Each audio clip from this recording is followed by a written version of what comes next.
हालात तो आते हैं जाते हैं, ये आते रहेंगे जाते रहेंगे, हालातों का मुकाबला करना होगा। ये हालात तो मेरे ऊपर भी आए हैं, सबको पता है, बाड़मेर के लोगों को पूछ लो। गागरिया में जब सभा हुई तो वहां के विधायक की नींद हराम हो गई। 3-4 दिन बाद में रमजान स्टार्ट हुआ, 5 रमजान को 12-13 पुलिस वाले भेज दिए, असला लेकर मेरे को गिरफ्तार करने के लिए आ गए और बोला तुमने विधायक को गद्दार बोला है। मैंने वहां के एसएचओ साहब को बोला, मैंने कहा मैंने गद्दार नहीं बोला, विधायक साहब ने राजस्थान की विधानसभा के अंदर उनको पुरस्कार मिला तो उस अहंकार में और गुरूर में और घमंड में आकर बाड़मेर के एक भवन के अंदर बैठकर कहा कि सिंधी मुस्लिम कौम गद्दार है। फिर उसका जवाब मैंने और मौलाना कमाल साहब ने मीडिया कॉन्फ्रेंस करके जवाब दिया। हमने कहा विधायक साहब, अमीन खान साहब सुन लो, 45 साल वोट देने वाली कौम गद्दार हो सकती है तो वोट लेने वाला भी गद्दार है। मैंने एसएचओ साहब से उसी वक्त कह दिया था, मैंने कहा एसएचओ साहब, विधायक साहब का भी थाना यही लगता है और मेरा भी यही लगता है, उन्होंने 1 लाख से ज्यादा सिंधी मुस्लिम कौम को गद्दार बोला है, हम सारे के सारे उसके ऊपर केस बुक करवाते हैं, उनको भी गिरफ्तार करवा के लेके आओ, उन्होंने भी गद्दार बोला है, लाओ यहां पर, दोनों सुबह पेश हो जाएंगे, 151 में या 107 में पाबंद होके चले जाएंगे घर पे। जवाब दिया, झांक के बैठे नहीं रहे। फिर सोचा ये कंट्रोल में आने वाले नहीं है एमआईएम वाले।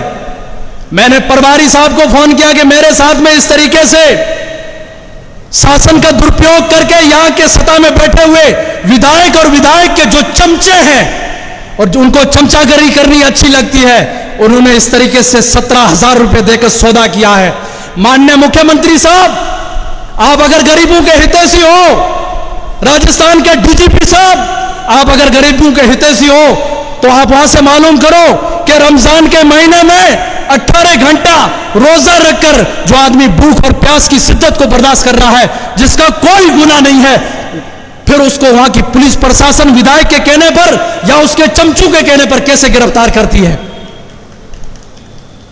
तुमको जो जोर लगाना हो लगा लो, हम तुम्हारी गुलामी नहीं करेंगे। तुम एक बार एक उंगली हमारे सामने करोगे, हम तुम्हारे सामने पहाड़ की चट्टान बनकर खड़े रहेंगे, पर तुम्हारे सामने झुकने को हम तैयार नहीं है, चाहे तुम कुछ भी कर लो।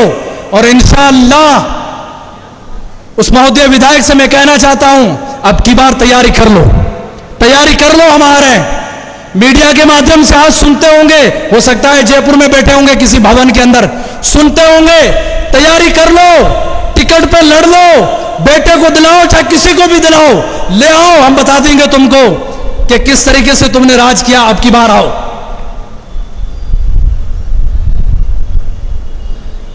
बड़े अजीब विधायक हैं, जो आता है उसको धमकी दे देते हैं। धमकी से काम नहीं चलता है। आप जाकर गरीबों के अंदर हमारी मांग क्या थी? 40-40 गांव है जिसके अंदर डामर सड़कें नहीं है।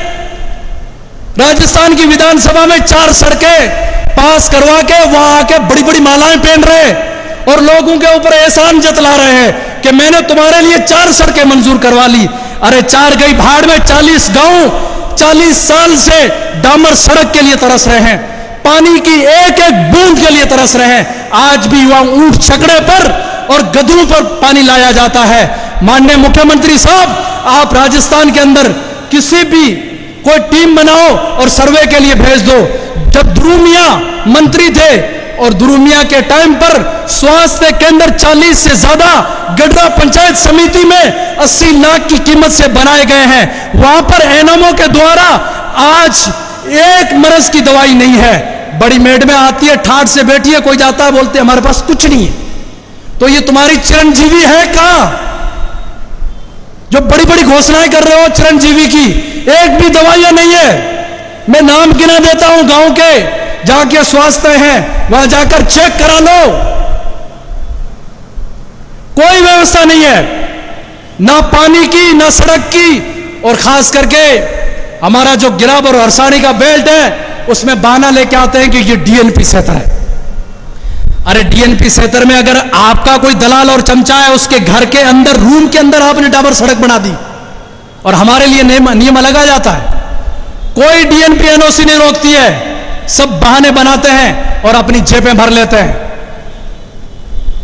अब ये चलने नहीं देंगे। वहां शिक्षा का नाम और निशान नहीं है। 60% बच्चे दलितों के और मुसलमानों के और जो पिछड़ा वर्ग है उनके भेड़ बकरी चरा रहे हैं। 60%। क्या करें, स्कूल में जाते हैं तो टीचर नहीं है, टीचर ही नहीं है, व्यवस्था है ही नहीं पढ़ाने की। शिक्षा को इन्होंने बिल्कुल कमजोर कर लिया है और शिक्षा को इसलिए कमजोर किया है, ये सोचते हैं कि शिक्षा जितनी कमजोर हो, एजुकेशन जितनी भी कमजोर हो, हमारा ही फायदा है। इनका फायदा क्यों है? कि जो शिक्षा से पीछे हट जाएगा, एजुकेशन से पीछे हट जाएगा, वो कभी इनका विरोध नहीं कर सकता है, कभी भी प्रोटेक्शन नहीं कर सकता है, कभी भी धरने पर नहीं बैठ सकता है। आपको शिक्षा के मामले में अपने बच्चों को आगे लाना पड़ेगा और अपने बच्चों को अच्छी से अच्छी आप तालीम दो।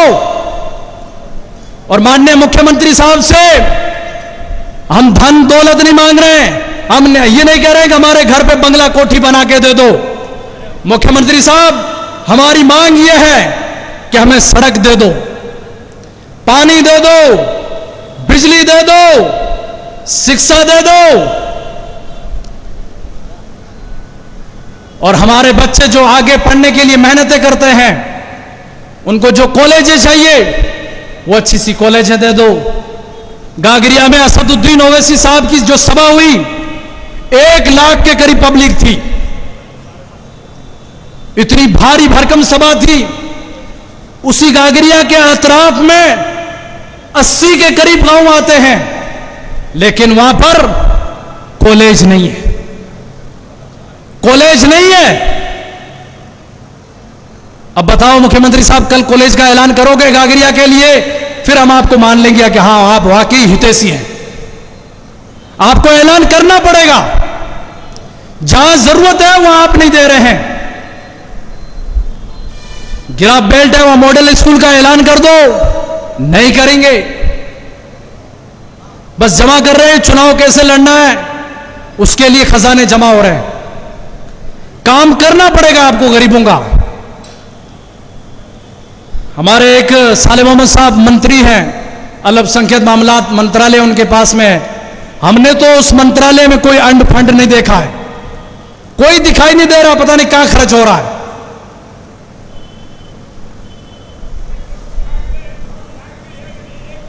वो कामा से जायदा मंत्री है, जो उनके खिलाफ बोलता है उनके हाथ में हथकड़ी डलवा लेती है। हां, यह भी बात अच्छी है। 9 विधायक में मंत्रालय भी कैसा दिया जिसमें कुछ भी नहीं है। 1 मंत्री बनाया, सिर्फ 1, और उस मंत्रालय में कुछ भी नहीं है। और बड़े बड़े मंत्रालय खुद के पास में रख के बैठ रहे हैं। सचिन पायलट साहब से भी छीन लिए, अब पायलट साहब बेचारे अलग भाग रहे हैं, क्या करेंगे उनसे, सब कुछ छीन लिया। आपसी कुश्ती चल रही है। अरे भारतीय जनता पार्टी के हम तो वैसे ही विरोधी हैं, लेकिन यूनुस खान को पीडब्ल्यूडी मंत्रालय, परिवहन मंत्रालय दिए थे। माननीय मुख्यमंत्री साहब, आप तो बड़े दिल वाले हो, दे दो एक मुस्लिम को कल पीडब्ल्यूडी का मंत्रालय दे दो, परिवहन मंत्रालय दे दो। कभी भी नहीं दे सकते हो, आप कंजूस हो।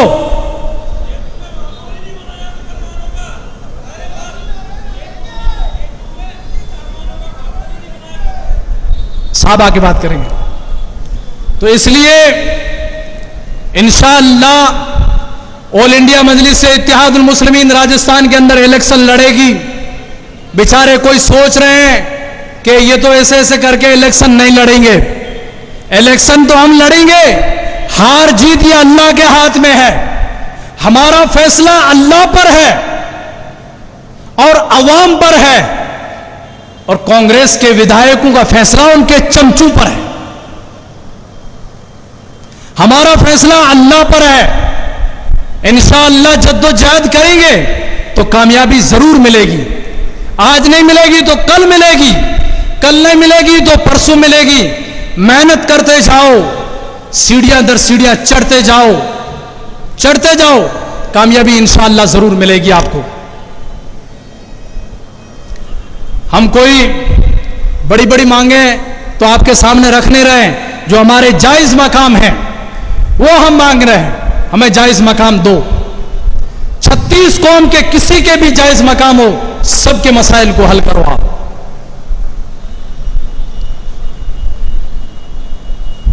किसी को किसके नाम पे मारा जा रहा है, किसी को कैसे मारा जा रहा है, कोई सुनवाई नहीं हो रही है। आपसी नफरत फैलाने में ये बड़े माहिर हो चुके हैं। नफरत फैलाते हैं, आप लोगों में फूट पटकते हैं और फिर उन दो सफों के बीच में ये राज करते हैं।